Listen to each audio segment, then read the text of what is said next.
this new version of what AI can do is unlike anything that we've seen before, that we need to pay attention to and make sure that we're being aware of what it can do. Dr. Joseph Squillace, Associate Teaching Professor of Cybersecurity Informatics at Penn State University. One of the amazing things about Anthropic and Mythos is that it has this ability to progress through thought process.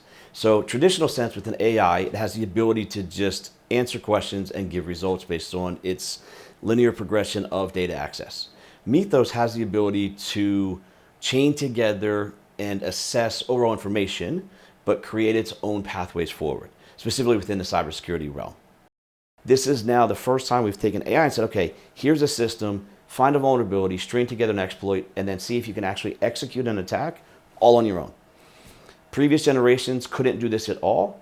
In its short testing, Mythos found 182 abilities to find an exploit, use a vulnerability, and then take advantage from start to finish and execute full that attack. 182 when it had never been done before in a short time.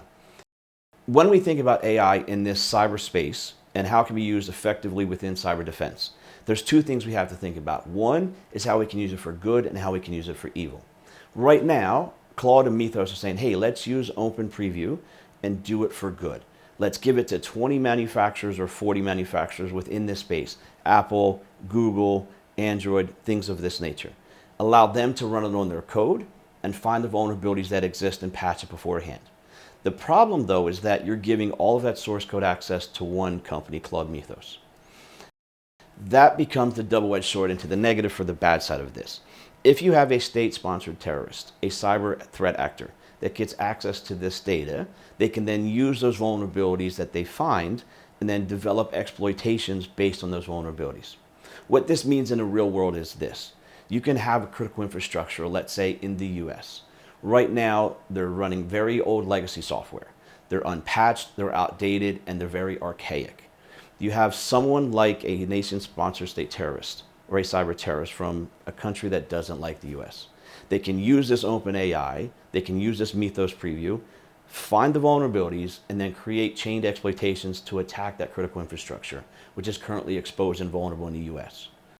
Right now, OpenAI and Claude Mythos in this version is a private only, and it has not been released to public. Part of the reason is that it's too powerful for public use. And for the exact reasons we just said, an adversary could get this code, find exploits, and then use that to find vulnerable system. Again, Mythos is very next level in that it can find these exploits and then chain them together to find and penetrate vulnerable systems. When that power becomes too large, the US is getting concerned, as the rest of the world is, right? All of these software vulnerabilities exist across critical infrastructure, across industries within power, electric, water, things like this. When we go back to government control and government access, the government wants to use it the same way, but just for the government use. Securing our financial system, securing our economic infrastructure, securing our power grids, our water. In addition, however, they like to use it for military.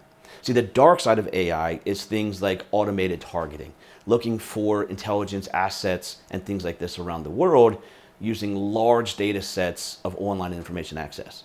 When you take something like Mythos and say, okay, how do we leverage that in a military space? How do we find information in countries and nations where we're currently at odds with? How do we figure out how to perform supply chains or critical infrastructure, things like this, on our opponents in a wartime footing? And so the government wants to control that. The government wants to take off the guardrails, wants to use it for things that's not intended.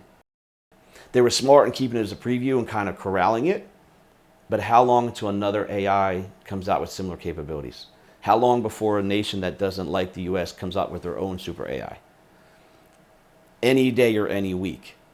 Monopolies are illegal for a reason, because you put too much control into one person, or one company, if you will. Giving the entire world source code to Mythos could be great, could be bad. We don't know yet, but we haven't been here yet. And we're excelling so fast that we take the guardrails off and stepping back to think, is this safe? Is it smart? Is it something we should be doing?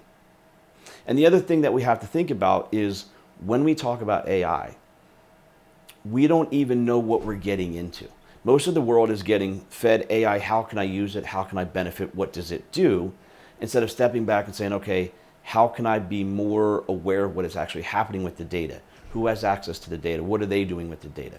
And so the thing is, when you start having AI control your life, yes, it may seem like it's easier to manage, but at what cost? And so when we step back, we have to say, all right, is this good for society? I was rolling in Europe.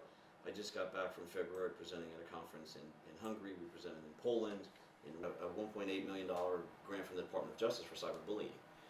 And we're working on that right now across 3 campuses.